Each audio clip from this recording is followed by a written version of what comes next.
I'm Mohan Shandilya from the executive of Singapore. Today we are at New Delhi in India with Moscow media team to meet Mr. Shiv Khera, the world-renowned inspirational and motivational guru who has authored several books, and the most famous of them is You Can Win. Mr. Khera, our readers would be very happy to learn from you, when was You Can Win conceived and what is its DNA, the building blocks? Well, I think the book probably was conceived more like 35 years ago when I went to Canada, started life washing cars. But I started penning down the book somewhere around 92, 93, and finally I got published, I think it was 97 or so, and my first publisher was Prentice Hall. This was published in Singapore. They had our international rights. And then, of course, the Indian subcontinent was published by Macmillan's. That's really how it started out. And what is the DNA of this book? I said the DNA is, it is simple to understand.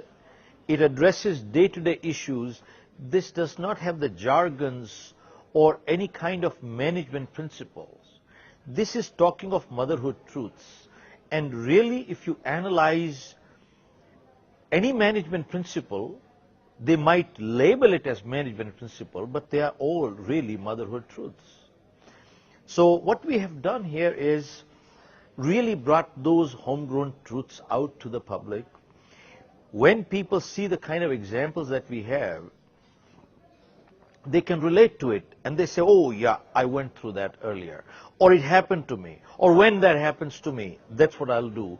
So immediately it brings people to reality and they say, okay, this is not something that is new to me, or it is theory that I cannot put to practice.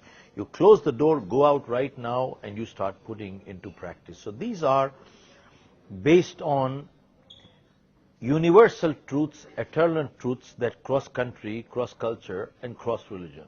So it applies to every country, every culture, and it applies to every age group.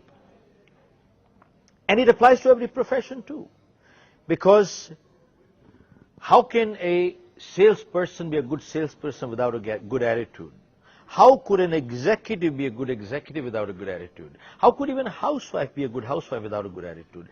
Therefore, it is addressing issues on attitude, leadership, motivation, and values.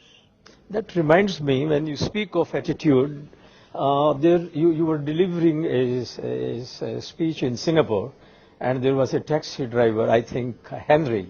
That's right. And when he did not know the right way to their destination, though his meter showed $11 or something, more than $11, but he charged $10. That is correct. And you were pleasantly surprised to learn from him that yes, it is legally correct to charge $11, but ethically wrong. So I'm charging you honestly $10. Very true. And in fact, Henry is still with me after 15 years. And important thing is, what he said after that was very crucial. He said, I am not a taxi driver. I'm an ambassador of Singapore without a diplomatic passport. So nice. I think that was talking in terms of pride in the country, and that is what picks up any society, any nation together, because they always look at the larger interest. And when there's a larger interest, that is the time people go beyond themselves. They stop just thinking me, myself, my family. They go a lot beyond. And in fact, having worked with some Japanese companies, they go a step further. In fact, to them, responsible behavior is quality product, responsible behavior is considered patriotic. And poor quality, irresponsible behavior is considered unpatriotic. And to them, pride in the country comes important. Now, Pride in the country does not mean that my country is better than yours. That's a very narrow negative meaning. Very true. Pride in the country means to them, anything made in Japan carries the respect and dignity of every Japanese citizen. Now that is a very positive way which you take pride in performance, pride in your nation, and that's what carries them forward. And the same kind of pride I saw in Singapore too. Yes. Look at this kind of behavior in the taxi driver. What prompts him? Takes pride in his nation. Well, we are very lucky to have you in India, and I hope Indians will also adopt that healthy attitude. I just hope too. That's What is your experience while you have been in India after you returned from USA? Well, I am in and out, but I think India still has a long way to go. And most important thing is, I find most Indians are honest. They have become victims of crime. They're not partners in crime. I'll share with you a little example. What is the difference between the two? See, if I apply for a license and bribe somebody and throw a more deserving person, what did I become? A partner, he became a victim. That's a license. But you see, when you talk in terms of life and death situation, you take somebody to the hospital, and they're bleeding, nobody cares. But if you bribe somebody, they take him right away. Your principle says you would not bribe. Question is, would you let him bleed to death or would you bribe? Now, I would say I would bribe, and many people would bribe. Legally, I just became a criminal, but ethically, I just saved a life, didn't I? Question is, am I a partner or did I become a victim of crime? Now, you look at Gandhi's life. He broke every British law. Anybody who breaks the law commits a crime. Then he was the biggest criminal. He said, beyond the law of land, there's the law of humanity too, which is more important. So keeping that in mind, by and large, you find invariably in corrupt countries, to do legal things, people do illegal things.